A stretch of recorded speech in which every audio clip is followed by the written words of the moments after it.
Assalamualaikum warahmatullahi wabarakatuh. Hai anak-anak kelas 4. Bagaimana kabar kalian? Semoga kalian sehat selalu dan terus bersemangat ya untuk mengikuti video pembelajaran ini. Anak-anak, hari ini kalian akan belajar pada tema 3, subtema 1 di pembelajaran yang kedua pada subtema hewan dan tumbuhan di lingkungan rumahku.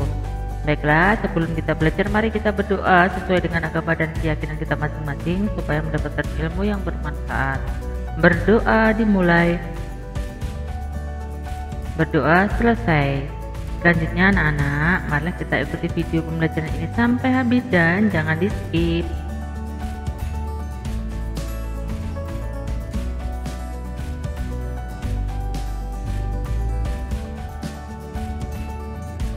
Apalagi manfaat tumbuhan di sekitar kita, apa hak dan kewajiban kita.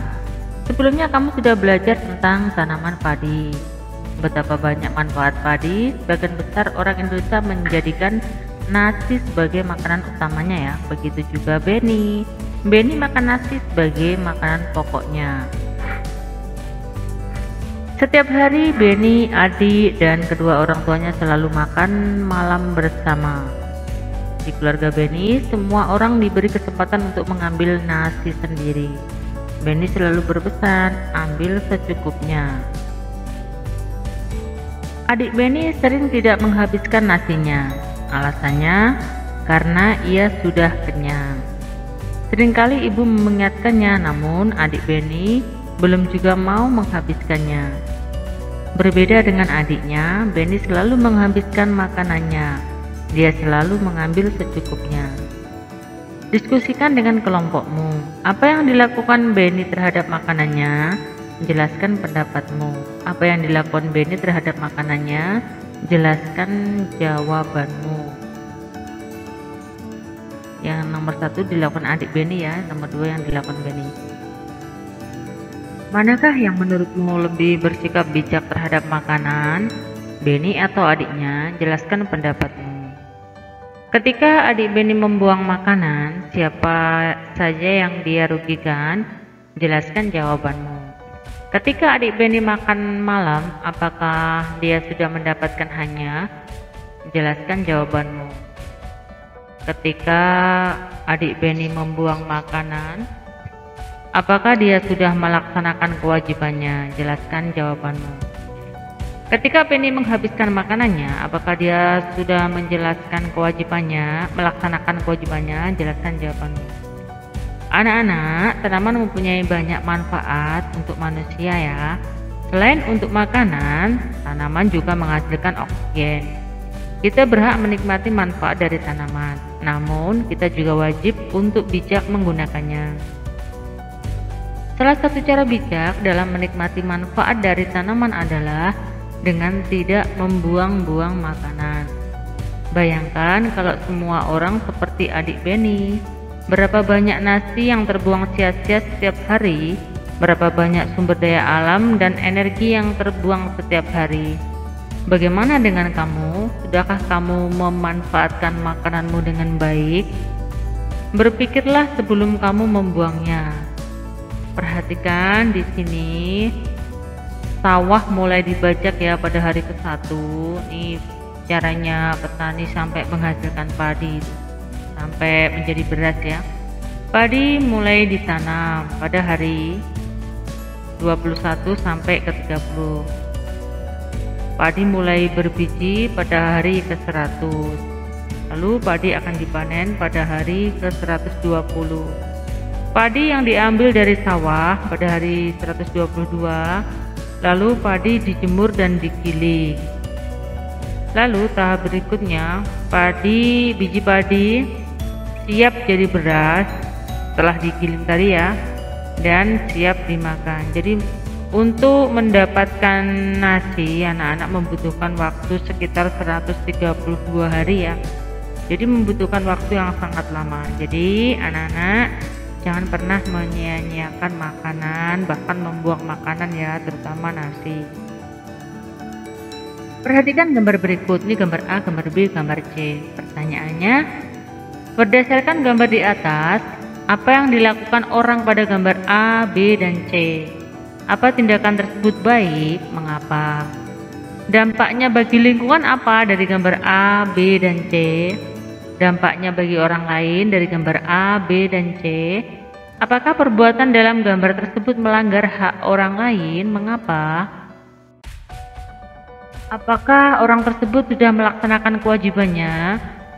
Apakah yang sebaiknya dilakukan? Anak-anak, bijak memanfaatkan tumbuhan berarti kita menghematnya, tidak membuang-buangnya, tidak mengambil secara berlebihan, dan tidak merusaknya. Ketika kita tidak memanfaatkan tumbuhan dengan baik, berarti kita sudah mengambil hak orang lain untuk menikmati lingkungan yang nyaman. Sekarang, lihatlah dirimu, apakah kamu sudah memanfaatkan tumbuhan dengan bijak?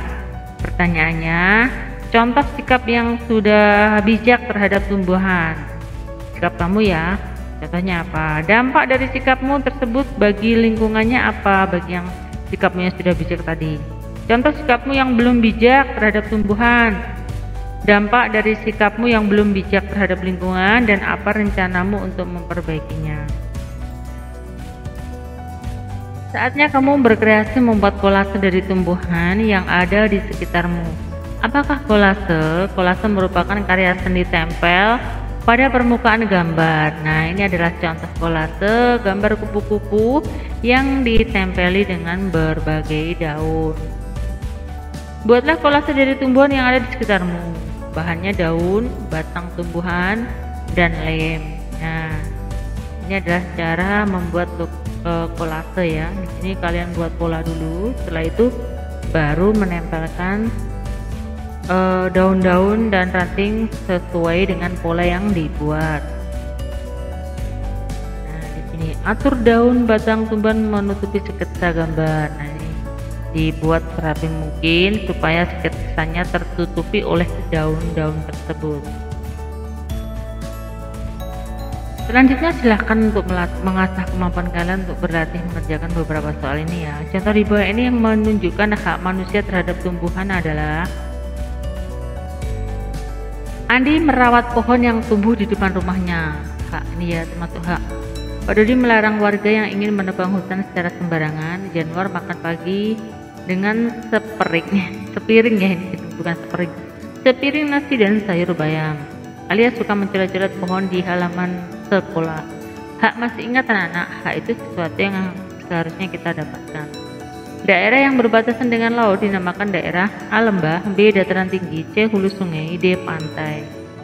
Ciri-ciri dataran tinggi antara lain adalah A. Berbatasan langsung dengan samudra, B. Memiliki ketinggian 500 meter di atas permukaan laut, C. Banyak penduduk yang bekerja sebagai nelayan, D. Terdapat banyak tumbuhan kaktus dan lumut. Contoh bidang usaha yang banyak dilakukan masyarakat pada daerah dataran rendah antara lain pertanian padi dan palawija, bertani garam dan ikan asin, budidaya lobster dan ikan tuna, perkebunan teh dan stroberi. Tumbuhan di bawah ini yang banyak tumbuh di daerah pantai adalah A. Rambutan, B. Padi, C. Bakau, D. Pisang. Nah, terus semangat ya dan jangan pantang menyerah. Jika kalian mengalami kesulitan dalam menjawabnya, bisa bertanya kepada ibu dengan cara meninggalkan pesan di kolom komentar. Demikian tadi anak-anak pembelajaran yang bisa ibu sampaikan. Mohon maaf atas segala kesalahan dan kekurangan. Ibu akhiri. Wassalamualaikum warahmatullahi wabarakatuh. Sampai jumpa di video pembelajaran berikutnya.